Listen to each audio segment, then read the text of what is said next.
Hello friends and students, स्वागत है आप सभी का इस यूट्यूब चैनल सिग्मा वर्ल्ड पर। पिछले कुछ वीडियोस में हमने न्यूमेरिकल मेथड्स के बारे में जाना है। आज हम मैथमेटिक्स का एक अनदर इम्पोर्टेंट टॉपिक इंटीग्रल्स के बारे में डिस्कस करेंगे। सबसे पहले डेफिनेशन पर चलते हैं कि इंटीग्रल्स, जिसको हम समाकलन भी कहते हैं, it is the reverse process of differentiation. देखिए, इसकी ये डेफिनेशन बता रही है कि ये डिफरेंशिएशन का उल्टा प्रोसेस होता है। फॉर एग्जांपल, जैसे मैं आपको दिखा देता हूँ, यहाँ पर आप देखिए, ये एक पिक्टोरियल रिप्रेजेंटेशन बनाया गया है यहाँ पर। और देखिए, इसमें ये फंक्शन x की पावर 4 है यहाँ पर। जब हम इसका डिफरेंशिएट करते हैं x की पावर 4 को, तो आपका क्या आता है, 4x³ एंड जब 4x³ को आप इंटीग्रेट करते हैं तब ये x की पावर 4 बन जाता है। इस पिक्टोरियल रिप्रेजेंटेशन द्वारा डिफरेंशिएशन और इंटीग्रेशन के प्रोसेस को बड़ी अच्छी तरीके से समझा जा सकता है। इसके अलावा यहाँ पर कुछ हमारे पास फार्मूलेज हैं इंटीग्रेशन से रिलेटेड। अब देखिए, इंटीग्रेशन और डिफरेंशिएशन दोनों एक साथ चलते हैं। अगर आपको इंटीग्रेशन अच्छे से जानना है तो इसके लिए ज़रूरी है कि आपको डिफरेंशिएशन, जिसको हम अवकलन भी कहते हैं, वो आपको आना चाहिए। फार्मूलेज हम थोड़े से देख लेते हैं, क्या फार्मूलेज हैं। देखिए, यहाँ पर ये फार्मूलेज लिखे हुए हैं। जैसे कि पहला फार्मूला है आपका x की पावर n+1। देखिए दिस वन। अब ये आपका यहाँ पर इंटीग्रेशन है। ये देखिए, ये एक इंटीग्रेशन का फार्मूला है।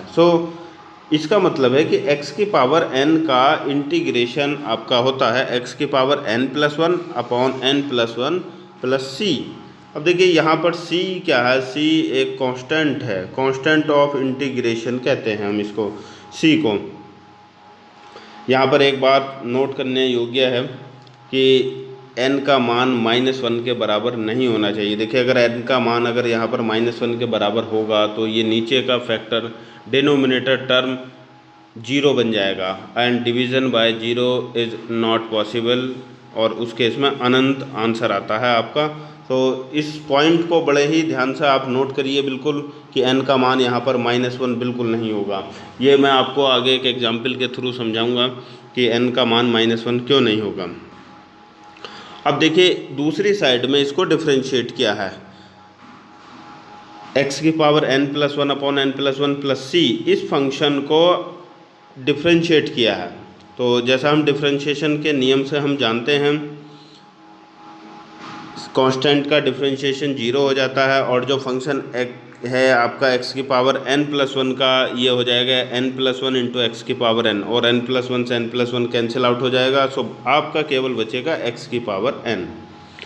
यहाँ पर हमें एक चीज़ ये मिल गई है कि डिफरेंशिएशन, इंटीग्रेशन आपस के एक दूसरे के इन्वर्स प्रोसेस होते हैं। मीन्स x की पावर n का आपने जब इंटीग्रेशन किया तब ये इसका आंसर आया है, और जब हमने इसका डिफरेंशिएशन किया है यहाँ पर तब x की पावर n आया है। ये आपको बिल्कुल क्लियर होगा यहाँ पर ही। नेक्स्ट देखिए, दूसरा पॉइंट यहाँ पर लिखा है, जैसे कि 1/x। अब देखिए, यहाँ पर 1/x का इंटीग्रेशन लिखा है log x प्लस c। एक और मुख्य बात मैं बता देना चाहता हूँ कि आप देखिए, जब इंटीग्रेशन हम पढ़ रहे हैं, हर जगह यहाँ पर देखिए, हर पॉइंट्स में c ऐड किए गए हैं, एक कांस्टेंट ऐड किया गया है। इसका एक रीज़न होता है। रीज़न ये होता है क्योंकि जब हम इंटीग्रेशन कर रहे होते हैं तो ये जो इंटीग्रेशन होते हैं ये अनिश्चित समाकलन कहलाते हैं। तो अनिश्चित समाकलन मीन्स जिसमें आपकी लिमिट नहीं दी गई होती, ना तो उच्च सीमा है ना ही इसमें निम्न सीमा दी गई है, तो ये अनिश्चित समाकलन कहलाते हैं। तो अनिश्चित समाकलन का करते समय हम एक कांस्टेंट ज़रूर ऐड करते हैं। फॉर एग्ज़ाम्पल देखिए, ये मैं आपको दिखा देता हूँ। ये देखिए, आपका कोई फंक्शन है, this one y is equal to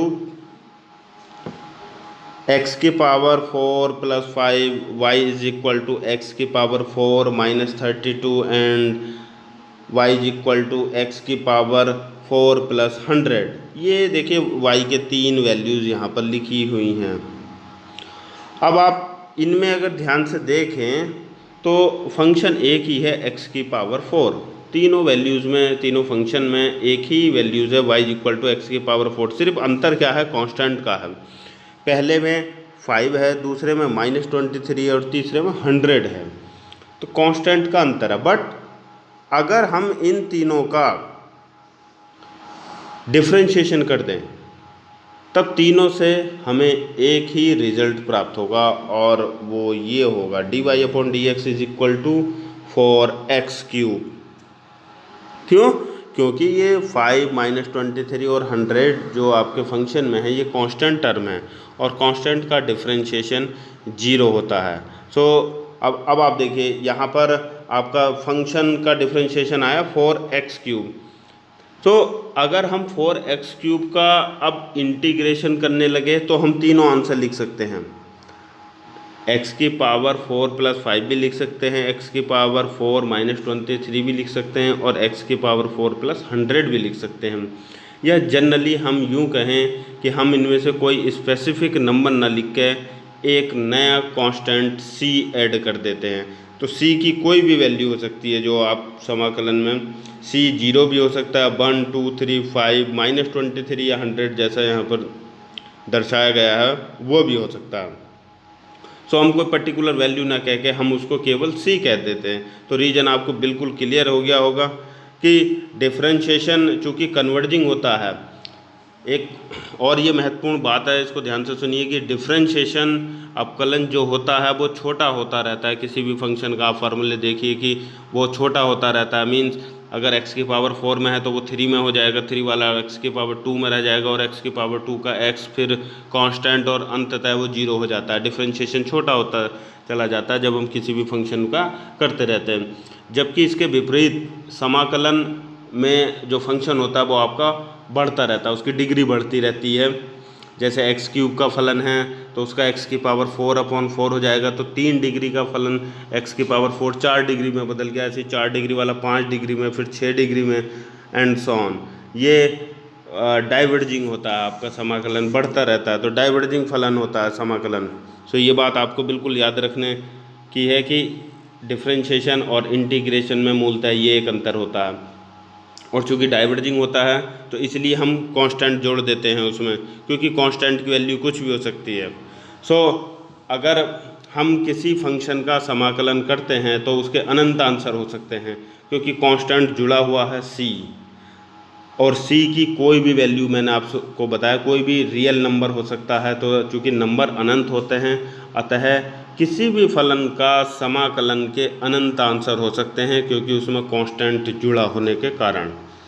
जबकि उन सारे फलन का, चाहे उनमें c का मान अंतर क्यों ना हो, अगर फंक्शन की वैल्यू एक ही है तब जैसे ही हम उसका अपकलन या डिफरेंशिएशन करते हैं तो एक ही आंसर प्राप्त होता है। जैसे कि यहाँ पर देखिए, यहाँ पर आपको दर्शाया गया है कि ये 3 डिफरेंट फलन है, बट इनका देखिए अपकलन का आंसर एक ही आया है। लेकिन एक अपकलन के 3 आंसर या 3 से ज़्यादा भी हो सकते हैं, मैंने बताया कि अनंत भी हो सकते हैं। तो ये बात बिल्कुल आपको क्लियर हो गई होगी। अब देखिए आगे चलते हैं।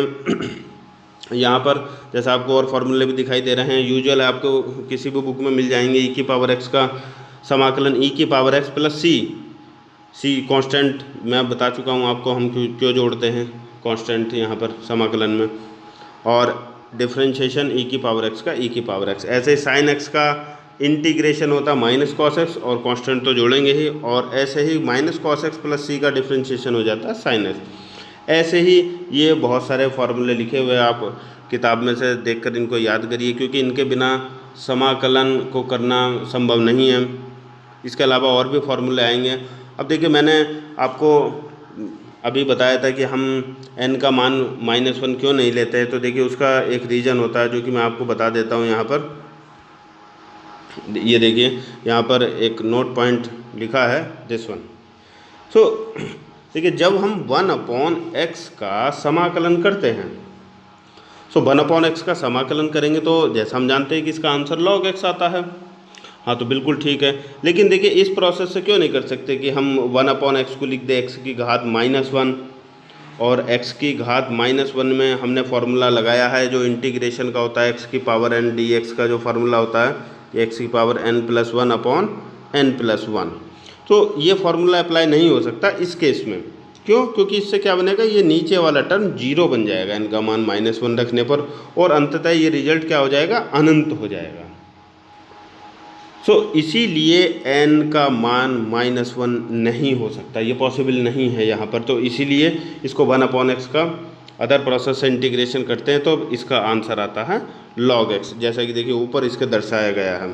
ये सही प्रोसेस है, जबकि ये आपका गलत प्रोसेस है, ये इस केस में नहीं कर सकते। तो ध्यान रखिए जो आपका फार्मूला है x की पावर n dx का, उसमें n का मान -1 नहीं होना चाहिए, अदरवाइज वो फार्मूला एप्लीकेबल नहीं है, ये कंडीशन को सेटिस्फाई नहीं करेगा।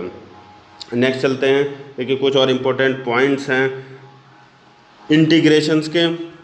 देखिए पहला है कि अगर आपके पास बहुत सारे, मैं आपको हिंदी में बता देता हूँ ये चीज़ें, कि अगर आपके 2 या उससे ज़्यादा फलन हैं, जैसे कि u, v, w आप इसमें देख पा रहे हैं, और प्लस या माइनस में लिखे हुए हैं, तब आप उनका अलग अलग कर सकते हैं। मीन्स u का अलग कर सकते हैं, v का अलग कर सकते हैं, और d का भी अलग कर सकते हैं, w का भी अलग कर सकते हैं, समाकलन। तो प्लस या माइनस, ये बस यही कंडीशन है, लीनियर प्रॉपर्टी को सेटिस्फाई करता है, इसको हम लीनियर प्रॉपर्टी कहते हैं। तो अगर प्लस या माइनस में एक या एक से ज़्यादा फलन हैं लिखे हुए, तब समाकलन हम उनका अलग अलग निकाल सकते हैं। सेकंड प्रॉपर्टी है कि if f(x) is a function and k is any constant then, अब देखिए यहाँ पर ये k फंक्शन इंटीग्रल के साइन के अंदर है, मल्टीप्लाई में फंक्शन के साथ, तो आप इसको बाहर भी निकाल सकते हैं। ये एक प्रॉपर्टी होती है, चूँकि k एक कांस्टेंट है और कांस्टेंट को आप अपने समाकलन के चिन्ह से या समाकलन प्रोसेस से बाहर निकाल सकते हैं, उससे कोई फ़र्क नहीं पड़ता हमारे क्वेश्चन पर। और देखिए ये चीज़ें यहाँ पर नीचे दर्शाई भी गई हैं। एक एग्जाम्पल यहाँ पर लिया है कि evaluate integral 4x - 3x² dx। देखिए जब भी समाकलन चलता है तो dx हमेशा साथ चलता है, इसका मतलब है कि x के सापेक्ष आपको इस फलन 4x - 3x² का समाकलन करना है। तो ठीक है, देखिए चलते हैं आगे। जैसा भी ये दोनों प्रॉपर्टी मैंने बताई आपको इंटीग्रेशन की, तो वही हम यूज़ करते हैं। देखिए पहली प्रॉपर्टी हमने यूज़ कर ली है कि दो फलन 4x और -3x², इनको अलग अलग कर लिया है पहली प्रॉपर्टी से। प्लस या माइनस के फंक्शन हम अलग अलग कर सकते हैं। नेक्स्ट स्टेप में देखिए दूसरी प्रॉपर्टी लगाई गई है यहाँ पर। इसमें हमने क्या किया, चूँकि 4 और 3 कांस्टेंट टर्म्स हैं, इनको हम समाकलन के चिन्ह के बाहर निकाल सकते हैं। और देखिए फिर आपने जो इसमें फार्मूला लगाया, ये समाकलन कर दिया है, डैट इज इसमें फार्मूला आपने x और x² का समाकलन किया। तो इसमें सिंपली मैं बता दूं, x की पावर n dx का समाकलन का जो फार्मूला होता है x की पावर n+1/n+1। और ध्यान रखिए, जैसा मैं बार बार बता रहा हूँ कि n का मान यहाँ पर -1 नहीं होगा, नहीं तो ये नीचे वाला पद ये 0 हो जाएगा। तो ये फार्मूला अप्लाई किया है। अब चूँकि पहले केस में, इस केस में n का मान 1 है, तो और दूसरे केस में n का मान 2 है। तो इसी तरीके से इन दोनों पार्ट्स के रिजल्ट आ गए हैं और फाइनली आपका आंसर आ गया 2x² - x³ + c = 0। सो ये एक एग्जाम्पल था।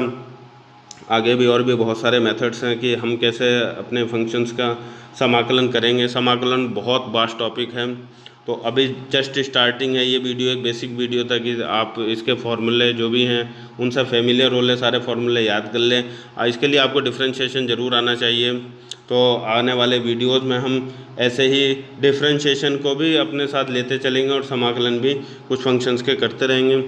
तब तक आप बने रहिए यूट्यूब चैनल पर, सब्सक्राइब कर दीजिए। और अगर वीडियो पसंद आए लाइक, कोई कमेंट, आपको कोई सुझाव है तो आप वो डाल सकते हैं कमेंट सेक्शन में जाकर, और बेल आइकन भी प्रेस कर दीजिए। धन्यवाद।